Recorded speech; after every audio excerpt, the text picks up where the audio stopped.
Ngayon po ay pinagdiriwang muna natin po ang Labor Day at maraming salamat po sa ating kuya.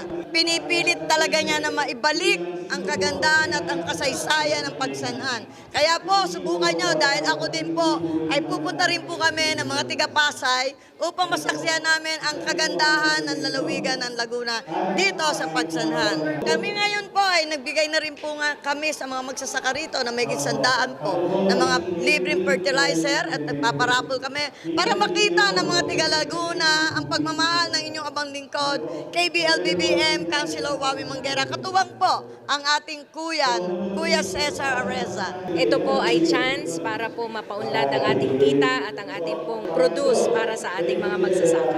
Kami po ay nagpapasalamat sa pagtanggap ng inyong pong lingkod, ang ating bising gobernador ng lalawigan ng Laguna. Kami po ay nagpapasalamat sa ngalan po ng ABL-BBM Foundation.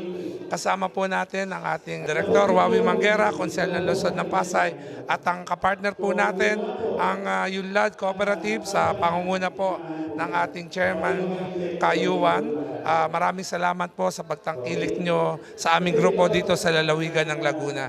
At asahan nyo po, Vice Gov, na kami po ay tutugon sa tawag po ng ating bansa na tayo po ay tumulong sa kapwa Pilipino. Maraming salamat po at una po sa ating Panginoong Diyos nagkaroon ng pagkakataon ng ganitong programa para matulungan ng ating mga bayaning magsasaka. Kami po, katuwang po si Vice Governor at ang KBL-BBM Foundation ay kaisa po para po sa pagtulong sa ating mga magsasaka para po maunlad na agrikultura para sa ating inang bayan po. Salamat po sa inyo ng marami, lalo na po dito sa ating magbuting abogado, si Attorney Vice Governor Kari Agapay, at sa ating kuya, Mayor Kuya Cesar Areza, at siyempre po sa ating pong kay Kayuan at saka kay Councilor Chairman Bong Tolentino. Kami po ay nagagalak dahil binigyan nyo kami ng pagkakataon na kayo po ay aming makasama ngayong araw na to. Dahil ang araw na to ay araw ng ating mga kagitingan ng mga manggagawang Pilipino. Ito po inyong Vice Governor, Attorney Karen Agapay, mananatiling kaagapay niyo. Sa puso ko, kayo mananatiling #1. Ang pagmamahal sa bayaning Pilipino.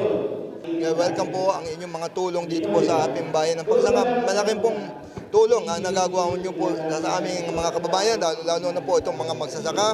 At siyempre po, yung ating agri-tourism, kailangan po natin matulungan. Kaya po kahapon, itong Bangkera Festival po ang ating tulungan. Ngayon po ay magsasaka naman. Kaya tuloy-tuloy lang po sa ating pagtulong at pagunlad ng ating bayan ng Pagsangam. Sama-sama, negosyo palakasin, trabaho paramihin, aasenso ang bayan ng Pagsangam. Sa tulong po ng ating butihing ama ng ating lungsod, Mayor Kuya Cesar Areza, at ang inyong abang lingkod, Councilor Wawi Manguera, KBL-BBM Foundation, dahil sa puso namin, kayo ang #1.